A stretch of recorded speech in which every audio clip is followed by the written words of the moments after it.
কখনো ভেবে দেখেছেন গভীর সমুদ্রের তীব্র স্রোতের মধ্যে কিভাবে এত বড় বড় ব্রিজ তৈরি করা হয়?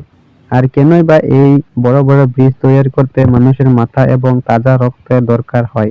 গভীর সমুদ্রের ভয়ঙ্কর ক্লোন তীব্র ঝড়ের তাণ্ডবে সবকিছু তছনছ হয়ে যায়, কিন্তু তাও এই ব্রিজ কিভাবে টিকে থাকে? আসলে এসব ব্রিজ নির্মাণ করতে ইঞ্জিনিয়াররা এমন এমন পদ্ধতি অবলম্বন করে সাধারণ মানুষের চিন্তার বাইরে, এবং এসব ব্রিজ তৈরির অনেক তথ্যই গোপন রাখা হয়।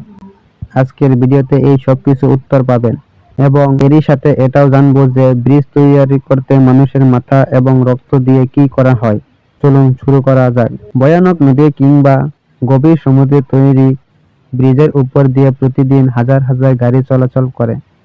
এই ব্রিজ প্রতিদিন লক্ষ লক্ষ টন ওজন সহ্য করে একইভাবে টিকে থাকে। কিন্তু প্রশ্ন হলো, সমুদ্রের ভয়ানক স্রোতের মধ্যে ব্রিজগুলো কিভাবে তৈরি করা হয়? যদি ব্রিজের কথা বলতে যাই, তাহলে পৃথিবীতে কয়েক ধরনের ব্রিজ রয়েছে, যেমন beam bridge, submarine bridge, arch bridge, movable bridge ইত্যাদি। তবে সাধারণত গভীর সমুদ্রের উপরে ব্রিজ তৈরি করা সাধারণ মাটিতে ব্রিজ বানানোর তুলনায় অনেক কঠিন।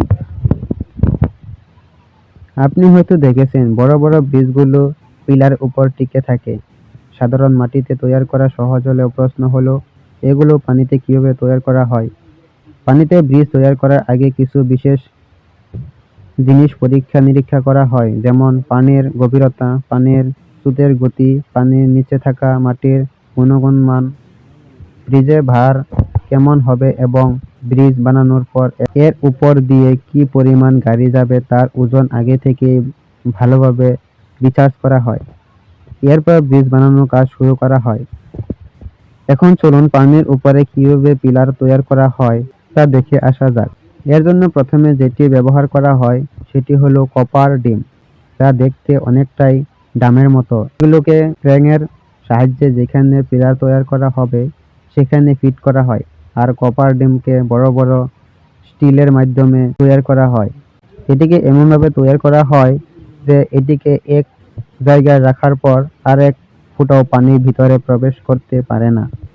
এটি গোল কিংবা ত্রিভুজ আকৃতির হয়ে থাকে।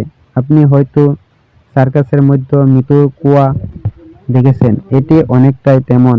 কপার ডাম অনেক শক্তিশালী। এটিকে পানির মাঝখানে রাখার পর এর আশেপাশে পানি স্বাভাবিকভাবেই বয়ে চলে, কিন্তু এর ভিতরে কোনো পানি আসতে পারে না।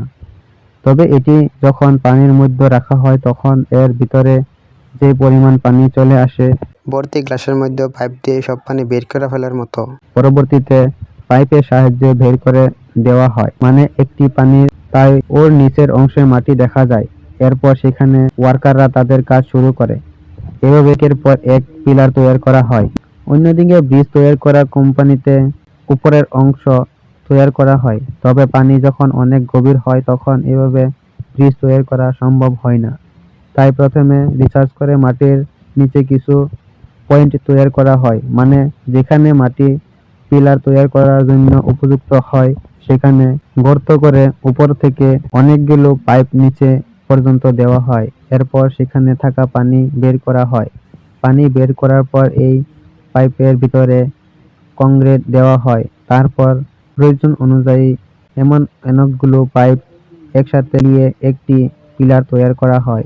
গভীর সমুদ্রে একটি ব্রিজ তৈরি করার সবচেয়ে প্রধান জিনিস হলো এর পিলার। এর পিলার তৈরি করা, তাই পিলার তৈরিতে অনেক সাবধানতা অবলম্বন করা হয়।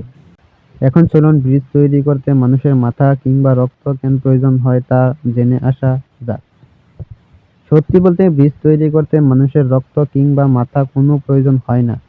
এটা সম্পূর্ণ একটি গুজব। আসলে মানব পাচারকারী এক গুপ্ত সংস্থা এমন গুজব ছড়িয়ে সেই সুযোগ মানব পাচার করে, আর কৌশলে সাধারণ মানুষকে বোকা বানিয়ে সম্পূর্ণ দোষ সরকারের উপর চাপিয়ে দেয়, যাতে করে সন্দেহটা তাদের উপরে না পড়ে। আপনি একবার চিন্তা করে দেখুন, আসলে যদি ব্রিজ তৈরি করতে এই ধরনের জিনিস প্রয়োজন হতো তাহলে দেশের শিক্ষিত সমাজ কি সেটাকে সাপোর্ট করত? কখনো না। তাই এই ধরনের গুজবে কোনো কান দিবেন না, বরং নিজে সচেতন হবেন আর অন্যকে সচেতন। প্রিয় দর্শক, আপনি এই ভিডিওটি কোথায় থেকে দেখেছেন অবশ্যই কমেন্টের মাধ্যমে জানাবেন। ধন্যবাদ।